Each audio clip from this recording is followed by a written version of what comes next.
ಈಗ ಪ್ರಜಾಪ್ರಭುತ್ವ ವ್ಯವಸ್ಥೆನಲ್ಲಿ ಆಡಳಿತ ಪಕ್ಷ ವಿರೋಧ ಪಕ್ಷ ಇರಲೇಬೇಕು. ಇದ್ದಾಗನೇ ಅದು ಪ್ರಜಾಪ್ರಭುತ್ವ.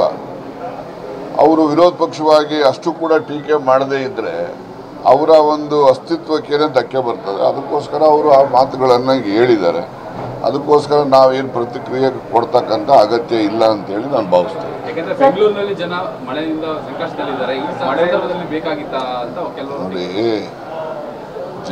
ಬೆಂಗಳೂರಿನಲ್ಲಿ ಮಳೆ ಅವಾಂತರಕ್ಕೆ ಅದು ಪ್ರಕೃತಿದತ್ತವಾಗಿ ಬರ್ತಕ್ಕಂಥ ಅವಘಡಗಳು.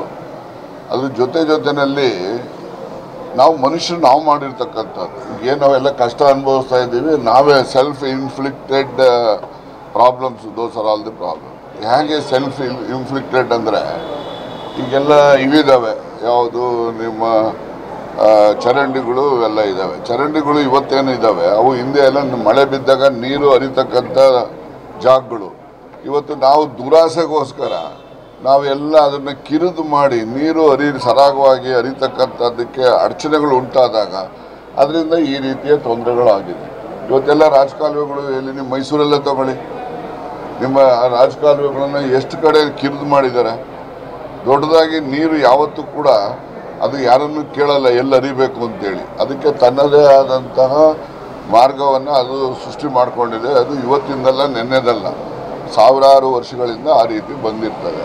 ನಾವು ಮನುಷ್ಯರು ನಮ್ಮ ಸ್ವಾರ್ಥಕ್ಕೋಸ್ಕರ ಅದನ್ನೆಲ್ಲ ನಾವು ಹಾಳು ಮಾಡಿ ನೀರು ಹರಿತಕ್ಕಂಥ ಜಾಗಗಳನ್ನೆಲ್ಲ ಬಂದ್ ಮಾಡಿ ಬಿಲ್ಡಿಂಗ್ ಕಟ್ಟೋದು, ಡೈವರ್ಟ್ ಮಾಡೋದು, ಮತ್ತು ಅದರ ಅಗಲ ಅಳತೆ ಏನಿರ್ತದೆ ಅದನ್ನು ಕಿರಿದು ಮಾಡೋದು, ಈ ರೀತಿ ಎಲ್ಲ ಮಾಡಿದಾಗ ಈ ರೀತಿಯ ಮಳೆ ಬಂದಾಗ ಅವಘಡಗಳು.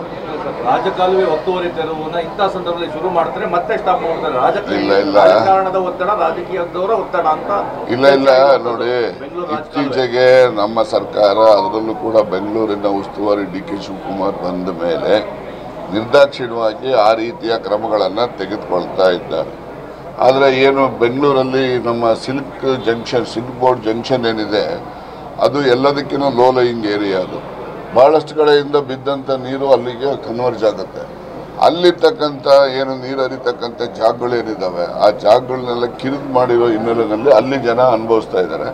ಈಗ ಅದರಲ್ಲಿ ಬಹಳಷ್ಟು ರಾಜಕಾಲುವೆಗಳನ್ನು ಅವೆಲ್ಲವನ್ನು ಕೂಡ ಒತ್ತುವರಿ ತೆರವು ಮಾಡಿಸಿದ್ದಾರೆ ನಿರ್ದಾಕ್ಷಿಣ್ಯವಾಗಿ. ಅದು ನಿರಂತರವಾಗಿ ನಡೆಯುತ್ತೆ. ಬರೀ ಮಳೆ ಬಂದಾಗ ಇವರು ಪ್ರಾರಂಭ ಮಾಡ್ತಾರೆ, ಆಮೇಲೆ ಇದನ್ನು ನಿಲ್ಲಿಸ್ಬಿಡ್ತಾರೆ ಅಂತಕ್ಕಂಥ ಭಾವನೆ ಅದು ಹಿಂದಿನ ಸರ್ಕಾರಗಳಿದ್ವಲ್ಲ ಆಗ ಬರ್ಬೋದು. ಈಗ ಮಾತ್ರ ನಿರ್ದಾಕ್ಷಿಣ್ಯವಾಗಿ ನಾವು ಜನರಿಗೆ ಯಾವುದೇ ರೀತಿ ಅನಾನುಕೂಲ ಆಗಬಾರ್ದು ಅಂತೇಳಿ ಏನು DCM ಅವರು ಬೆಂಗಳೂರಿನ ಇನ್ಚಾರ್ಜ್ ಅವರೇ ಇರ್ತಕ್ಕಂಥದ್ದು, ಅವರು ನಿರಂತರವಾಗಿ ಎಲ್ಲ ಸ್ಥಳಗಳಿಗೂ ಭೇಟಿ ಕೊಡ್ತಕ್ಕಂಥದ್ದು, ಅಲ್ಲಿರ್ತಕ್ಕಂಥ ಅನಾನುಕೂಲಗಳು ಏನೇನು ಸೃಷ್ಟಿಯಾಗಿದ್ದಾವೆ, ಮಾನವ ನಿರ್ಮಿತ ಅನಾನುಕೂಲಗಳ ಸೃಷ್ಟಿ ಏನಿದೆ ಅದನ್ನೆಲ್ಲವನ್ನು ಕೂಡ ತೆರವುಗೊಳಿಸ್ತಕ್ಕಂಥ ಕೆಲಸ ಮಾಡ್ತಾ ಇದ್ದಾರೆ.